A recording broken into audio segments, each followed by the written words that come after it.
Too often young people are labelled as the apathetic generation by our media and sometimes by our politicians who often want to engage with us when an election is round the corner.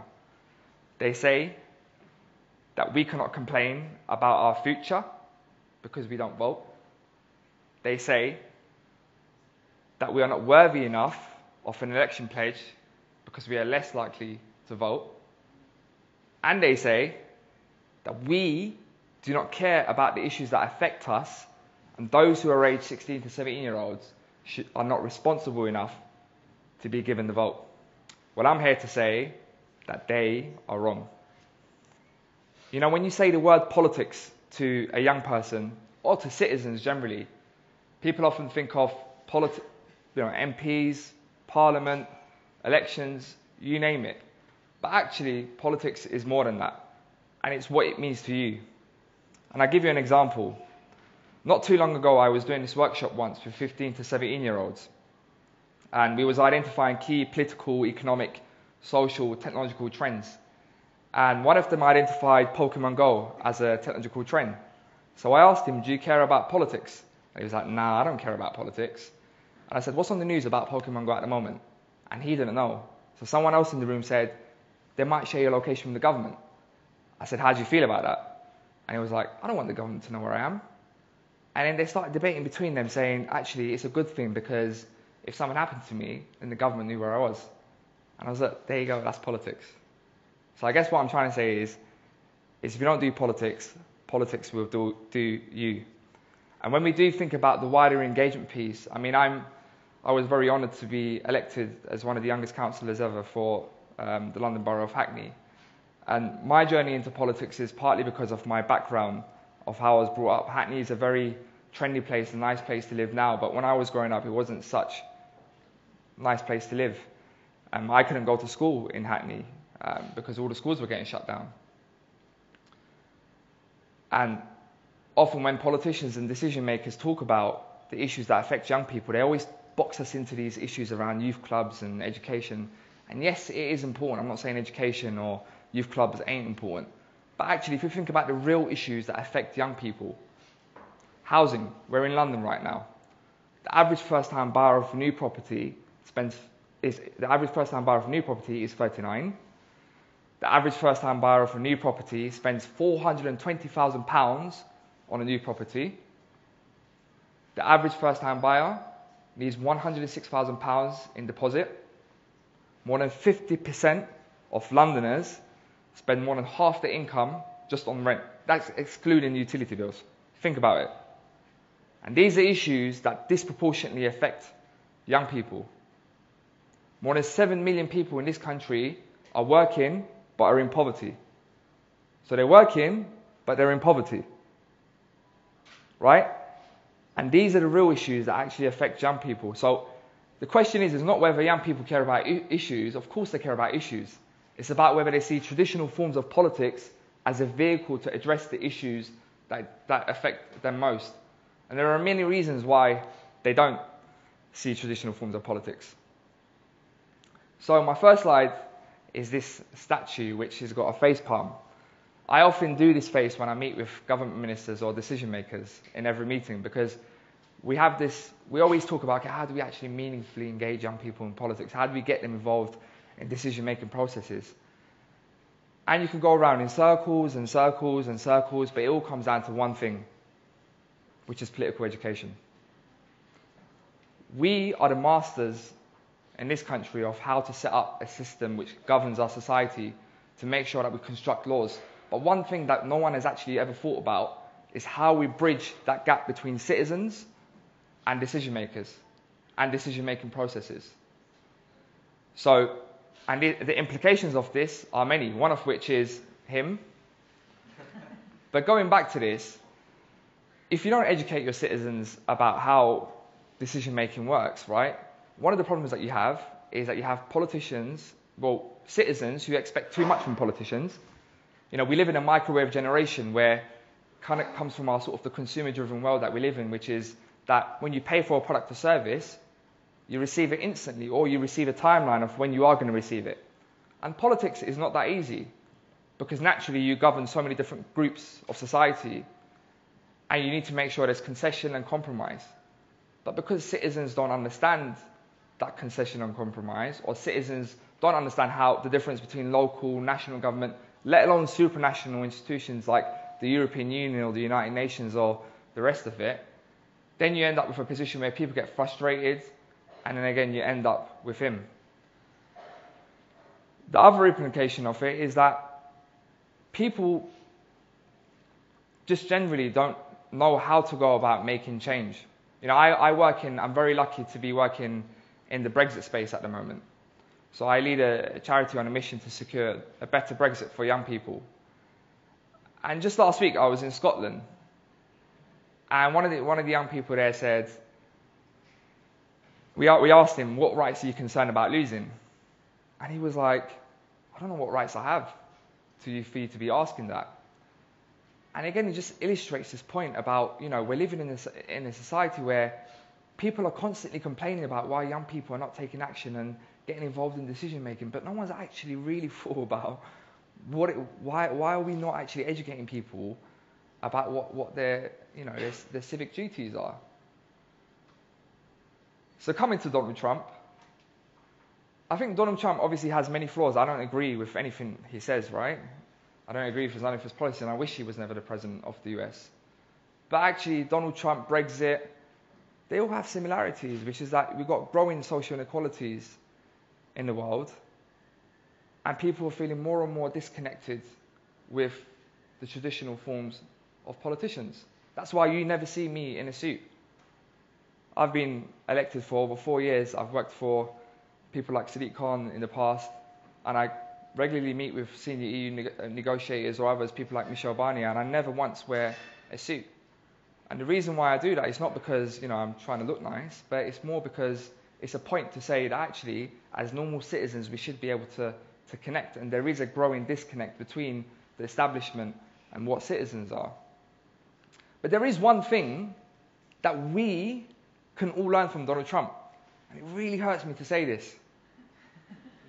But that is that if you think about it, right, one of the problems about politicians and the growing disconnect between, you know, young people or citizens and sort of the trust, because again, if you look at many research, we know that young people more than ever are more interested about the issues that affect them. Of course they are, which I'll go on to talk about, but they don't trust media or political institutions.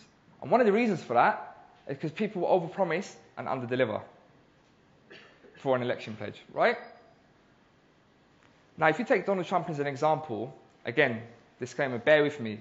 I don't agree with nothing he says, and I wish he wasn't the president of the US. However, everything he said he's going to do in the run-up to the election, he's either done it, he's attempted to do it, and if he hasn't done it, he's come out through Twitter or he's come out through the media and he's tried to explain to you why he couldn't do it. And for me, that's really important. And that's why he's been able to hold his baseline support. Because he's been able to show people that when he's going in there, even though he probably knew that he couldn't pass certain things through, he's trying to justify it. Whereas my question to good-intentioned politicians and more sort of progressive politicians are, when you get into power, it can happen. Honestly, it can happen that you might be elected, you might be good-intentioned, you might be thinking, yes, I am going to, for example, freeze all fares on tubes or whatever it is, right? But when you get into power, it's a completely different level of game, and it might be that you might not have the money, you might have to make compromise somewhere, but why can't you just come out and just say, look, I wanted to do it, but for this reason, I can't. But we're going to see how we can do it. And I think people would appreciate that.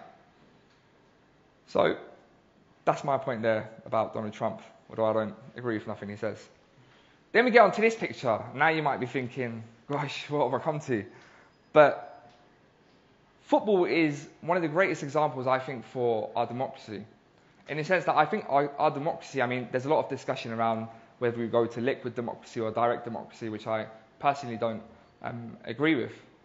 But I do passionately feel that our democracy does need to reform, to update, to make sure that we're meeting the needs of the new generation. And what I mean by that is the way in which our democracy is accessible to young citizens or citizens generally. For a long time in football, for those of you who are football fans, there was this massive debate about whether we should introduce goal line technology. And many people felt that it would actually damage the sort of the culture of football. It would make it like rugby, and it would be la-di-la-di-la. But actually, since goal line technology has been introduced, it's probably been one of the best things that have happened in football. It's eliminated so much sort of problems in terms of people training so hard and then to be cheated for what they've achieved. And it's a bit like politics. Why are we not having discussions about having, for example, online voting? If you could trust, your finances online, why can't you trust your vote online? We still live in a system where you have to go to your local polling station. I mean, like, using my story, a lot of my friends come from non-traditional, sort of like non-privileged backgrounds, and they don't really care about politics. And the only reason why they voted in the last election in 2014 was because I was running for it. And I think about it myself. I think to myself, would I actually vote if I didn't care, like if I wasn't in politics myself? And you've got to take into so many things into account. So for example, if you're waking up the polling station opens at 7 o'clock, shuts at 10 o'clock. If you're waking up to go to work, right, you're not going to wake up early, are you, to go to vote? I mean, very rarely people will do that. Most people would want to get most sleep they can. You come back from work, you might go for a drink, whatever it is, or you might sit down, you think, oh, I'll get changed. And then by the time you've sat down and you got comfortable, you probably think, oh, forget it, is my vote going to actually make a difference? So one of the things we could look at is making more polling stations accessible, whether it's online voting, whether it's making sure we have no online register to see whether you're registered to vote. So you can sign up to register to vote online, but it's mind-blowing that we live in such a technological age where you can't even check if you're registered to vote online. Imagine. And there's a whole wide range of other reforms that potentially could be made around sort of electoral reform. So, I mean, if you're living in an area where it's a majority sort of Labour seat, and you wanted to vote for Liberal Democrats or for the Conservatives, you might think, what's the point of voting? Because if I vote, it's not really going to count towards the national vote. So I guess what I'm trying to say is there's so many things that we can actually do to actually make sure that our democracy is more accessible. And I'm not here to give you the answers of what that could be, but there are many options that we can deliver. And I think that, yes, whilst our democracy does work really well, there are so many things that we can actually do to improve, to make sure that there's a structured, engaging platform between citizens and decision-making processes. Now, on the 23rd of June 2016, we made the historic decision to leave the European Union. And for me, one of the benefits of that, although I was a passionate Remainer, one of the benefits of that is the fact that actually it's engaged, since then, it's politicised so many young people more than ever before. It's a bit like the Scottish referendum, where in Scotland, if anyone has ever studied the Scottish referendum in 2014, actually a lot of young people were politicised by that issue. And whenever you go to Scotland, what's happened in the long term is that those people have continued to want to engage with democratic processes. And Brexit, for me, is an opportunity. It's an opportunity for us to, for once and for all, when we're thinking about the future, what type of country do we want to actually shape? And where do young people fit in this? Because ultimately, it's our generation that will live with it the longest. So there's a real opportunity to actually use the Brexit case to make sure that we're actually thinking about long-term political engagement. And then we had also the general election in 2017. Many people thought, young people aren't going to turn out to vote again. There's no point worth engaging with young people. But actually, we saw the highest youth turnout, whether it's 60%, 70%, 50%, whatever it is. I know there's a lot of contention around what the percentage is, and it's mind-blowing why the Electoral Commission hasn't still released that data. But the point is that young people do care. And for far too long, when politicians have tried to engage with young people, they've always tried to engage with process. So I'll say to you, yeah, go out and vote, and if you don't vote, don't complain. That's why you should vote. Why would anyone vote if you say that to someone? What are you actually selling to that person? What vision are you selling to that person? And Jeremy Corbyn, to be fair to him, done just that. He sold a vision. He never explicitly came out to say, this is a young person's policy, but what he done was, going back to what I spoke about, he spoke about the issues that actually mattered to young people, and that's where people took up an interest. So my hope is that at some point as years go on, people will learn from sort of some of the previous mistakes that we've made. I've had enough of giving these talks everywhere. I wish that I didn't have to give these talks, and I wish that I didn't have to have my face palm in every meeting that I go to. But I do think that there is progress being made, and people are starting to see that actually the youth vote is one that is worth caring for. But the idea that young people don't care about politics is an absolute myth. Of course they care about the issues that affect them. And I'll just end by saying this. They say that we can't complain because we don't vote. They say that we are not worthy enough of an election pledge because we are less likely to vote. And they say that we do not care about the issues that affect us, and those who are 16 and 17-year-olds should not be given the right to vote because they are not responsible enough. And I'm here to say that you are wrong. Thank you.